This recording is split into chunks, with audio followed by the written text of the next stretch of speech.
লেবাননে স্থলযুদ্ধ শুরু করে প্রথম দিনের কয়েক ঘন্টার মধ্যে বড় ধাক্কা খেল ইসরায়েল।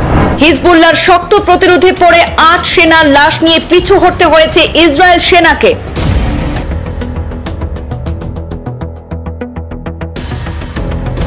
স্থলযুদ্ধে প্রথম দিনেই লেবাননে প্রবেশে হিজবুল্লাহর শক্ত প্রতিরোধে পড়ে ৮ সেনাকে খুইয়ে পিছু হটতে বাধ্য হয় ইসরায়েল। সীমিত সময়ের মধ্যে দূরদর্শিতাকে কাজে লাগিয়ে ইহুদি সেনাদের কাবু করেনি হিজবুল্লাহর যোদ্ধারা।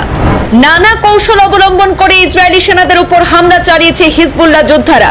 দক্ষিণ লেবাননের ট্যাঙ্ক, কামান ও ভারী বোমা নিয়েও হিজবুল্লাহর সামনে দাঁড়াতে পারেনি ইসরায়েল। হাজারো প্রচেষ্টা করেও লেবাননে প্রবেশের চেষ্টা করেও ইসরায়েল সফলতা পায়নি। হতাহতের সংখ্যা বাড়তে থাকায় লেবাননের স্থলযুদ্ধে গিয়ে পিছু হটতে হয় ইসরায়েল সেনাকে। লেবাননে হিজবুল্লাহর শক্ত প্রতিরোধে পড়ে 2 ক্যাপ্টেন সহ ৮ সেনা সদস্য নিহতের পর পিছিয়ে যায় প্রতিপক্ষ ইসরায়েল সেনা। লেবাননের যোদ্ধাদের হামলায় একদিনেই ৮ ইসরায়েলি সেনা নিহত।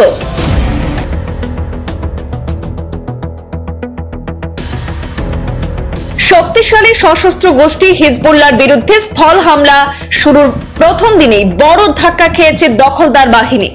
বুধবার ইসরায়েলি সামরিক বাহিনী জানিয়েছে, লেবাননে একদিনে ৮ ইসরায়েলি সেনা নিহত হয়েছেন। এর মধ্যে সাধারণ সৈন্য থেকে শুরু করে উচ্চপদস্থ কর্মকর্তাও রয়েছেন। সেনাদের মৃত্যুর তথ্য জানিয়ে ইসরায়েলি প্রতিরক্ষা বাহিনী অর্থাৎ IDF বলেছে, ৮ জনের মধ্যে 4 জন ইগোজ ইউনিটের সেনা ছিলেন। এছাড়া লেবাননে স্থল হামলা চালাতে গিয়ে আরো 7 সেনা গুরুতর আহত হয়েছেন। বুধবার থেকে লেবাননের যোদ্ধাদের সঙ্গে প্রথমবারের মতো সরাসরি সংঘর্ষে জড়ায় ইসরায়েলি সেনারা। এদিন তারা বিভিন্ন দিক দিয়ে লেবাননের ভেতরে প্রবেশের চেষ্টা করে। এক পর্যায়ে সীমান্ত রেখার ব্লু লাইন থেকে লেবাননের 400 মিটার ভেতরে ঢুকে পড়েছিল ইসরায়েল, যদিও পরে পিছু হটতে হয়েছে।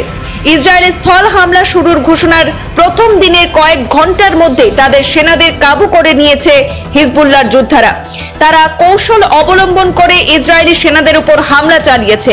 দক্ষিণ লেবাননে ইসরায়েলের ট্যাঙ্ক, কামান ও ভারী বোমা এগুলি খুব বেশি কাজে লাগছে না তাদের। ইসরায়েল সেনাদের মৃত্যুর তথ্য আনুষ্ঠানিকভাবে জানানোর আগেই হিজবুল্লাহ জানিয়েছে, তারা দখলদার সেনাদের বিরুদ্ধে কঠোর প্রতিরোধ করেছে। হিজবুল্লাহ আরো জানায়, দক্ষিণ লেবাননে অন্তত 3টি গ্রামে ইসরায়েলিদের লক্ষ্যবস্তুতে পরিণত করেছে নাকি তারা। ব্যুরো রিপোর্ট, পূর্বাঞ্চল প্রতিদিন।